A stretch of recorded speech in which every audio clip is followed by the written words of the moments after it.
あ、ランちゃん、急にデレデレしちゃってどうしたの？別に甘えてないわよ。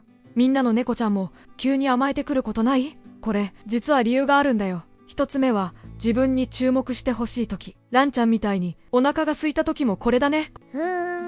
二つ目は、生存確認。飼い主さんが無事かな？匂いを嗅いで確かめてるんだって。つまりそれって愛だね。飼い主が大好きってことだね。みんなの猫ちゃんはどんな時に甘えてくる？普通に甘えてるわけじゃないから。わかってるよ。ちょっとだけよ。コメントで教えてね。